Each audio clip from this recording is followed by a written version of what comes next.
नमस्कार। 4 PM news network में आपका हार्दिक स्वागत है। देखिए, जैसे हम लोग मैनेजमेंट के लैंग्वेज में कहते हैं और मैनेजमेंट का ये मूलभूत एक पार्ट है कि हर परिस्थिति के अंदर आपको एक सिनेरियो एनालिसिस करना चाहिए। स्ट्रेटेजिक मैनेजमेंट का एक कंसेप्ट है सिनेरियो एनालिसिस का।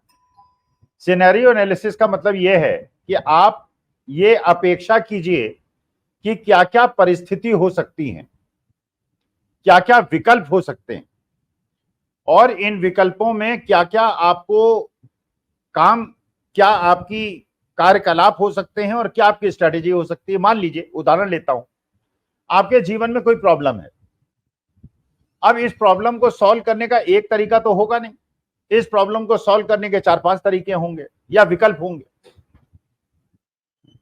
अब इन 4-5 विकल्पों में हर व्यक्ति इन विकल्पों का ध्यान रखकर ये अपने सबकॉन्शियस माइंड से या कॉन्शियस माइंड से देखता है कि कौन से विकल्प को करने से क्या फायदा है और क्या नुकसान है। कॉन्शियस माइंड से भी करता है और सबकॉन्शियस माइंड, अनकॉन्शियस माइंड से भी करता है। और जो वो व्यक्ति उस परिस्थिति में उस प्रॉब्लम को सॉल्व करने के लिए जो विकल्प चुनता है वो चुन लेता है, बाकियों को छोड़ देता है। हो सकता है कि मैं नंबर 1 विकल्प चुनूं, दूसरा चुने और तीसरा चुने, लेकिन ये तो समय जब बीतेगा और आपकी परिणति होगी तो आपको पता चलेगा कि जो आपने विकल्प चुना था वो सही था या गलत था। कभी जीवन में आपको लगता है कि आपने सही निर्णय लिया था, कभी आपको लगता है कि सही निर्णय नहीं लिया था, बल्कि आपकी सफलता और असफलता का मुख्य कारण ये होता है कि उस परिस्थिति में जो निर्णय आपके द्वारा लिया जाना चाहिए था वो आपने लिया या नहीं। ये मैनेजमेंट का एक मूल सिद्धांत है। अब इसी को आज की राजनीति में हम लोग ट्रांसलेट करते हैं। देखिए, आज के तारीख में हम लोग ये निर्णय ले रहे हैं, हम लोग सोच रहे हैं, सारे यूट्यूबर्स और जितने एनालिस्ट हैं वो बातें कर रहे हैं कि क्या चंद्रबाबू नायडू और नीतीश कुमार एनडीए का साथ छोड़ेंगे या नहीं छोड़ेंगे, क्या वो इंडिया अलायंस में आएंगे कि नहीं आएंगे। ये विकल्पों पे हम लोग बात कर रहे हैं। ये सिनेरियो है, अगर ऐसा हुआ तो ये होगा, नहीं हुआ तो ये होगा। मान लीजिए नीतीश कुमार, चंद्रबाबू नायडू और अजीत पवार और एकनाथ शिंदे एनडीए का साथ छोड़ देते हैं, इंडिया गठबंधन में आ जाते हैं और उसके बाद इंडिया गठबंधन। एक तो विकल्प ही है, एक सिनेरियो ही है। दूसरा सिनेरियो है कि ऐसा ना हो, कुछ कारणों से जेडीयू के नीतीश कुमार और चंद्रबाबू नायडू और एकनाथ शिंदे अपनी मजबूरी की वजह से या अपनी कैलकुलेशन की वजह से या अपने सिनेरियो एनालिसिस की वजह से एनडीए गठबंधन में ही बने रहे। उनको ज्यादा फायदा नजर आए कि एक कमजोर प्रधानमंत्री मोदी जी से वो ज्यादा काम करा पाएंगे बनिस्पत कांग्रेस के किसी बने हुए प्रधान। हो सकता है, इसकी संभावना है। अगर ऐसा होता है तो इंडिया गठबंधन की क्या रणनीति होनी चाहिए, अगर वो इधर आते हैं तो क्या रणनीति होनी चाहिए और नहीं आते हैं तो क्या रणनीति होनी चाहिए। ये सिनेरियो एनालिसिस स्ट्रेटेजिक मैनेजमेंट के हिसाब से निर्णय लेना है। मान लीजिए आपने नीतीश कुमार पे और चंद्रबाबू नायडू पे अटैक करना छोड़ दिया, ये मान के कि ये 3-4 महीने में हमारे पास आ जाएंगे, और वो ना आए तो नीतीश कुमार, चंद्रबाबू नायडू को तो फायदा हो गया, उनकी इमेज तो स्वच्छ हो गई। आप अटैक करते रहे भारतीय जनता पार्टी पे और वो अपना काम करते रहे, सेंटर से एड लेते रहे, पैसा लेते रहे, स्पेशल एड लेते रहे, फायदा उठाते रहे, अपनी जनता को मैसेज देते रहे कि आपके लिए हम एनडीए गठबंधन के साथ थे। और इंडिया गठबंधन ने किड ग्लव से क्योंकि उनको अटैक किया तो उनको उससे भी फायदा मिल गया। तो प्लान ए के साथ प्लान बी बनाना बहुत ज्यादा आवश्यक है। अगर चंद्रबाबू नायडू और ये लोग नहीं करते हैं तो आपको क्या करना होगा, तो आपको ऐसा दबाव बनाए रखना होगा चंद्रबाबू नायडू पे और नीतीश कुमार पे क्षेत्रीय स्तर पर। मैंने चाचा कहना बहुत अच्छा है बिहार के अंदर कि चाचा हैं, चाचा आ जाएंगे, चाचा नहीं आएंगे, लेकिन अगर चाचा नहीं आए और विधानसभा का चुनाव उन्होंने एनडीए गठबंधन के साथ लड़ा और जिस प्रकार की वहां पे कास्ट अरिथमेटिक और मैथमेटिक्स है उसमें 1/3 सीटें तीनों पार्टी को मिल गई, तब तो नीतीश कुमार बहुत ज्यादा स्ट्रांग हो जाएंगे, उनकी बार्गेनिंग पावर बहुत ज्यादा बढ़ जाएगी, 2-4 बड़े मंत्री पद ले लेंगे, लेकिन आरजेडी और इंडिया अलायंस को नुकसान हो जाएगा। तो वहां पे जो परिस्थिति बन रही है, जिस प्रकार की आपको संभावनाएं दिख रही हैं, उसके अनुसार आपको दोनों पैरेलल रणनीति बनानी होगी कि अगर नीतीश कुमार आते हैं तो भी और नहीं आते हैं तो भी आपकी पूरी स्ट्रेटेजी फेल ना हो जाए। अब एक देवेश ठाकुर साहब हैं, जनता दल यूनाइटेड के मेंबर ऑफ पार्लियामेंट, नए नए जीते हैं, 55,000 वोट से जीते हैं। उन्होंने एक ऐसा स्टेटमेंट दिया है जो संविधान के विरुद्ध है। उन्होंने कहा है कि मैं यादवों का और मुसलमानों का काम नहीं करूंगा, क्योंकि ये मुझे वोट नहीं देते। अरे आपको वोट दें न दें इसका क्या मतलब है? आपको तो संविधान में आपने शपथ खाई है, आपने कसम खाई है कि आपको जो वोट देगा उसका भी काम करेंगे, जो वोट नहीं देगा उसका भी काम करेंगे, और जात और धर्म के आधार पर आप वर्गीकरण नहीं करेंगे तो संविधान के विरुद्ध है। तो अगर इंडिया गठबंधन ने चुनाव के पहले हमेशा ये कहा कि आप संविधान को बदलना चाहते हैं और जो आपको वोट नहीं देगा उसका आप काम नहीं करेंगे, जो वोट देगा केवल उसका काम करेंगे, तो मानी बात है आपने संविधान बदल दिया। संविधान की जो मूल भावना है उसको आपने बदल दिया। क्योंकि आप नेता हैं और पूरे क्षेत्र के नेता हैं, थोड़ी आप यादवों के मोहल्लों में और मुसलमानों के मोहल्लों में काम नहीं करेंगे और बाकी जाति और धर्म के मोहल्लों में काम करेंगे। इसका मतलब तो आप संविधान को आपने खत्म कर दिया और आपने एक प्रकार की अपनी जातीय व्यवस्था और धार्मिक व्यवस्था कायम कर दी जो संविधान के विरुद्ध है। तो देवेश ठाकुर साहब को तो मुझे लगता है कि नीतीश कुमार को पार्टी से निकाल बाहर करना चाहिए और वहां पे दोबारा चुनाव की घोषणा करनी चाहिए, क्योंकि ऐसा व्यक्ति जो खुलेआम जातिवाद और धार्मिक विद्वेष फैलाए, ऐसे आदमी को तो अपने पद पे बने रहने की कोई अनुमति होनी नहीं चाहिए। नंबर 1। इसके बाद आप देखिए महाराष्ट्र के अंदर एक बहुत बड़ी खबर आ रही है और जो पुष्टि हो जाएगी जिसकी 2-3 दिन के अंदर, कि छगन भुजबल पिछड़े समाज के एक बहुत बड़े नेता देखिए ये वो स्टेट्स हैं जैसे महाराष्ट्र हो गया, उत्तर प्रदेश हो गया, हरियाणा हो गया, कर्नाटका हो गया, तेलंगाना हो गया, जो स्विंग स्टेट्स हैं। जैसे कुछ स्टेट्स को छोड़ दीजिए, वो स्विंग स्टेट, जब मध्य प्रदेश में बीजेपी हावी है, बहुत ज्यादा हावी है, कांग्रेस बहुत ज्यादा प्रयास भी करेगी, 2-4 सीटें ले आएगी या विधानसभा में 30-40% सीटें ले आएगी, पार्लियामेंट, लेकिन ऐसा नहीं है कि बिल्कुल बराबरी की लड़ाई। छत्तीसगढ़ में बराबरी की लड़ाई नहीं है, भारतीय जनता पार्टी हावी है। तमिलनाडु के अंदर डीएमके और कांग्रेस हावी है, आंध्र प्रदेश के अंदर टीडीपी हावी है, केरला के अंदर कम्युनिस्ट और कांग्रेस हावी है, बंगाल के अंदर टीएमसी हावी है, लेकिन हरियाणा हो गए, महाराष्ट्र हो गए, बिहार हो गए, ये स्विंग स्टेट्स हैं। तो इन स्विंग स्टेट्स में अगर रणनीतिक रूप से आपने अपनी जंग जारी रखी और स्ट्रेटेजिकली आपने काम किया, तो अगले चुनाव में, विधानसभा चुनाव हो या लोकसभा चुनाव हो, आपको बहुत ज्यादा फायदा हो सकता है। महाराष्ट्र उसमें से एक है। महाराष्ट्र में 31 सीटें मिली हैं अघाड़ी को, बहुत बढ़िया परफॉर्मेंस है, और इसके बावजूद मिली है कि प्रकाश अंबेडकर ने नुकसान पहुंचाने का पूरा प्रयास किया, भारतीय जनता पार्टी का सहयोग करने का बहुत प्रयास किया। कम से कम 6-7 सीटें ऐसी हैं, अगर प्रकाश अंबेडकर इस अघाड़ी में होते तो 40 सीटें जीत सकता था अघाड़ी। उत्तर प्रदेश के अंदर अगर बहन जी ने वैसा न किया होता जैसे उन्होंने किया आकाश आनंद के साथ और इंडिया अलायंस के साथ, तो वहां भी स्थिति कम से कम 16-17 सीटों पे अंतर पड़ता।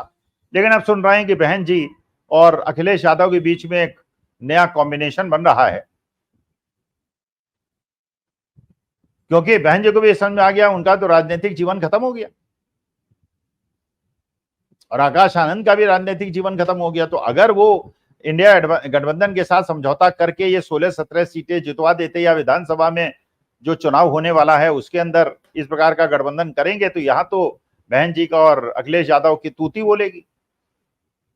महाराष्ट्र के अंदर खबर यह है कि छगन भुजबल जो बहुत बड़े बैकवर्ड के नेता हैं, जो पहले शिवसेना में थे और उसके बाद एनसीपी शरद पवार के साथ चले गए थे, उसके बाद एनसीपी अजीत पवार के साथ चले गए थे, अब वो शिवसेना उद्धव ठाकरे के साथ जाने की मन बना चुके हैं, क्योंकि उनका मन उचट गया है। नासिक से चुनाव लड़ना चाहते थे, लड़ने को नहीं मिला उन्हें। राज्यसभा का चुनाव लड़ना चाहते थे, वो अजीत पवार की पत्नी जी को अजीत पवार जी ने लड़ा दिया। तो एक प्रकार से छगन भुजबल जी के साथ अन्याय हो गया। तो वो उद्धव ठाकरे और छगन भुजबल जैसा नेता जो बैलेंसिंग फैक्टर है महाराष्ट्र के अंदर, एक बड़ा, सबसे बड़ा बैकवर्ड नेता है, तो वहां पे ये झुकाव तो पूरी तरह से असेंबली जो 4 महीने के बाद इलेक्शन होने वाला है पूरी तरह से क्लीन स्वीप हो जाएगी। तो एक स्विंग स्टेट पूरी तरह से एक तरफ जाने के लिए तैयार बैठा है। दूसरा स्विंग स्टेट है उत्तर प्रदेश, जहां पे 40% सीटें एनडीए के पास हैं, 60% सीटें इंडिया अलायंस के पास हैं। वहां भी जिस प्रकार की पीडीए की राजनीति अखिलेश यादव ने की थी और जिस प्रकार से विधानसभा और विधान परिषद में खुद तो वो जा रहे हैं, लोकसभा के अंदर अपनी विधानसभा उन्होंने छोड़ दी, तो नेता विरोधी दल का भी स्थान खाली हो रहा है। तो यहां भी जिस प्रकार से वो पिछड़े और दलित समाज के नेता को नेता विरोधी दल विधानसभा में भी बनाने का प्रयास कर रहे हैं और विधान परिषद में बनाने का प्रयास कर रहे हैं। तो बेसिकली अखिलेश यादव का मैसेज ये है कि हम पीडीए की केवल बात नहीं करते, थ्योरेटिकल नारा नहीं देते, हम पीडीए का फॉर्मूला आगे बढ़ाते हैं, जिसको रेप्लिकेट बीजेपी नहीं कर सकती, उनकी मजबूरी है। क्योंकि जो एनडीए का बेसिकली वोट बैंक है वो सवर्ण वोट बैंक है, तो सवर्णों को तो नाराज कर नहीं सकते कि उनको सीटें ना दें, उनको टिकट ना दें। जैसे समाजवादी पार्टी कांग्रेस की मजबूरी है कि मुसलमानों को टिकट उनको देना ही पड़ेगा 15-16%, और वही 15-16-20% वोट बीजेपी को सवर्णों को देना पड़ेगा। तो अगर पीडीए की राजनीति को अखिलेश यादव आगे बढ़ाते हैं और ओपी राजभर जिस प्रकार से योगी और मोदी जी के ऊपर आरोप लगा रहे हैं, जिस प्रकार से संजय निषाद भी बात कर रहे हैं, तो एक रीओरिएंटेशन हो रहा है, रीऑर्गेनाइजेशन हो रहा है, जिसमें ये पिछड़े समाज के नेता जो हैं वो उत्तर प्रदेश से जो मैसेजिंग हो रही है उसको समझकर एनडीए से इंडिया गठबंधन में आने के लिए तैयार बैठे हैं। हरियाणा में भी रीऑर्गेनाइजेशन हो रहा है। किरण चौधरी शायद अपनी दिशा बदलने वाली हैं, कुलदीप बिश्नोई शायद अपनी दिशा बदलने वाले हैं, क्योंकि वहां भी 5 सीटें कांग्रेस को मिली हैं और 5 सीटें बीजेपी को मिली हैं, तो वहां भी बिल्कुल स्विंग स्टेट है। राजस्थान के अंदर जिस प्रकार परिस्थिति बदली है वो तो अद्भुत है। कुछ महीने पहले विधानसभा का चुनाव हुआ है, बीजेपी ने स्वीप किया है और आज 13 सीटें बीजेपी के पास हैं और 12 सीटें इंडिया अलायंस के पास हैं।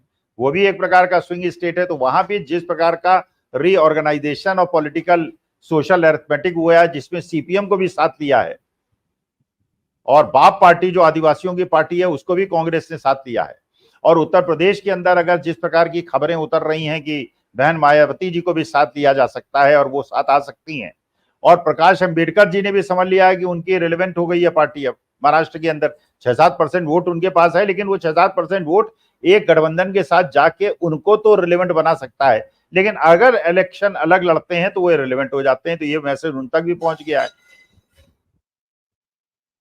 देवेश ठाकुर जी ने जिस प्रकार का स्टेटमेंट दिया है और जिस प्रकार से सारे हिंदुस्तान के अंदर इस बार जो परिस्थिति बनी है, राहुल गांधी ने रायबरेली की सीट रिटेन की है और वायनाड से प्रियंका लड़ने को तैयार हैं, तो इसका माने प्रियंका जीत के आएंगी, इधर राहुल आएंगे, उधर अखिलेश होंगे, उधर महुआ मोइत्रा होंगी, उधर सुप्रिया सुले होंगी। तो ये जो तेजस्वी नेता हैं, बड़े बड़े नेता हैं, सारे पार्लियामेंट के अंदर होंगे।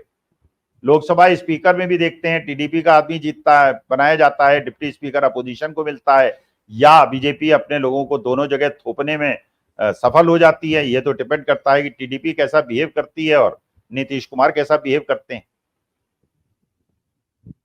लेकिन जिस प्रकार की परिस्थिति बन रही है उसके लिए बहुत ज्यादा आवश्यक है इंडिया अलायंस के लिए कि वो केवल प्लान ए पे काम ना करे, केवल ये आंखें जैसे चकोर पक्षी जो है ऊपर आसमान की तरफ देखते रहता है उस प्रकार से न देखे और इस सपनों में न खोए कि टीडीपी और नीतीश कुमार तो हमारे पास आ ही जाएंगे, क्योंकि वो भी घुटे हुए राजनीतिज्ञ हैं।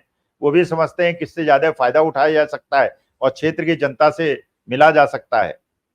तो अगर ऐसा नहीं हुआ तो उनके खिलाफ भी आपको ऐसा आंदोलनात्मक और उनकी कमियों को जाहिर करने का प्रयास नहीं छोड़ना होगा, जिससे कि कहीं वो सर्वशक्तिमान हो जाएं और बिल्ली की लड़ाई में बंदर का फायदा हो जाए, बंदर की लड़ाई में बिल्ली का फायदा हो जाए, कि लड़ाई इंडिया और एनडीए की हो और टीडीपी और जेडीयू फायदा उठा ले जाए। क्योंकि जेडीयू का मुख्य उद्देश्य यह है कि विधानसभा के चुनाव जब हो तो उसमें वो अपना जो पुराना उनका पराभव काल आया था उसको रिकूप कर ले और नंबर 1 या नंबर 2 की पार्टी बन जाए, जिससे दिल्ली के अंदर भी बार्गेन कर पाए और बिहार के अंदर भी बार्गेन कर पाए। तो ये सजग रहने की आवश्यकता है, प्लान बी और प्लान सी बनाने की आवश्यकता है। और जो राहुल गांधी की पदयात्रा से बेनिफिट हुए थे और अखिलेश यादव की पीडीए की राजनीति से जो बेनिफिट हुए थे, उसको कंसिस्टेंटली आगे बढ़ाने की आवश्यकता है। और सोशल मीडिया और यूट्यूब के माध्यम से जो एक बल मिला था और लोगों के तक सारी बातें पहुंची थी, ये पता चला था कि संविधान लोकतंत्र खतरे में है, जिसकी वजह से जनता ने खुद चुनाव लड़ा था और ये परिस्थिति आज पैदा हुई है। तो उसको और तेज करने की आवश्यकता है, जो पुरानी चीजें उनको तेज करने की आवश्यकता है और बदलती हुई परिस्थिति में निगाह रखने की आवश्यकता है। और ऐसे लोग जो डरने वाले नहीं हैं, जो मोहब्बत में बिलीव करते हैं और संविधान और लोकतंत्र को बचाने के लिए दृढ़ प्रतिज्ञ हैं, उनको एकत्रित और एकजुट करने की आवश्यकता है। तभी अगले चुनाव के पहले जो आज एक जनता ने अपना निर्णय दे दिया है कि हमको एक छत्र राज्य नहीं चाहिए, हमको ऐसा राज्य चाहिए जिसके अंदर सभी राज्य की आकांक्षाएं हैं, अपेक्षाएं हैं, वो पूरी हों और सभी समाज और धर्म का सम्मान हो और मोहब्बत की अलग देश के अंदर जगे। नमस्कार, प्रणाम और धन्यवाद।